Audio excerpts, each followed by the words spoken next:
મિત્રો કેમ છો મજામાં? તો હાલમાં અત્યારે તમે જોઈ શકો છો અંધાર થઈ ગયેલો છે ફૂલ, અને આપણે સનાળો લઈને જવાનું છે હવે વાડીએ. કારણ કે હવે આપણે સારલું ઢાંકવાનું છે, અને જુઓ તાલપત્રી પણ અંદર આપણે ગોઠવી દીધી છે. તો હવે વાડીએ જઈને સારલું ઢાંકવાનું છે, જેથી કરીને આપણે જે થોડુંક બસેલું હતું કે નહીં, ગયા ચોમાસામાં હુકલ જે ચોમાસામાં આપણે જે હુકલ સારલું કાઢ્યું એ કંઈ માવઠું માથે આવવા ન દીધું, જીવની જેમ હાસવેલું હતું. તો એ સારલું આપણે હવે ઢાંકી દઈએ, નકર પછી હાસવેલી વસ્તુ પલી જાય. આ છે ખેડૂતની વેદના.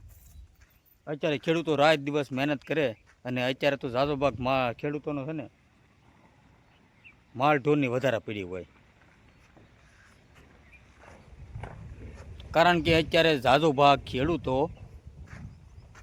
નીણ ઉપજ વધે. અત્યારે સારી રીતે બગડવાની શક્યતા, જાહેર બગડવાની શક્યતા, અને સારોલું આવી છે પરિસ્થિતિ. હાલમાં અત્યારે તમે જોઈ શકો છો કેવું વાદળ થઈ ગયેલું છે, ઘમઘોર અંધાર થઈ ગયેલું છે. આવા જે અંધાર ઘમઘોર થઈ ગયેલું છે અત્યારે. તો ચલો મિત્રો, તાત્કાલિક સાટા ખરે કે ન આવે તો ગાય ગા આપણી તાલપત્રી આપણા ટકરાને ઢાંકી દઈએ, અને આપણા માલઢોર માટે સુરક્ષિત સારલું બસે.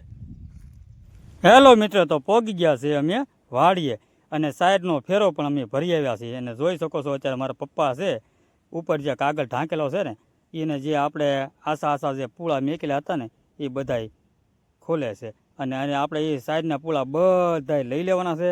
લઈ લીધા પછી જ આપણે માથે તાલપત્રી ઢાંકવાની છે, જેથી કરી વરસાદ આવે એટલે ઉડાડે નહીં.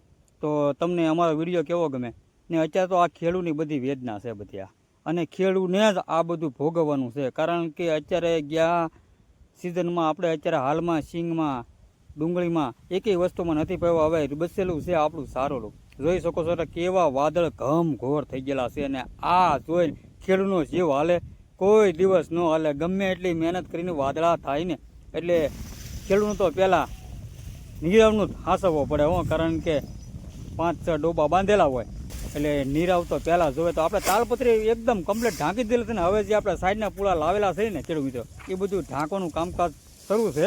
તો તમે જોઈ શકો છો અત્યારે હાલમાં ઢાંકવાનું કામકાજ શરૂ છે.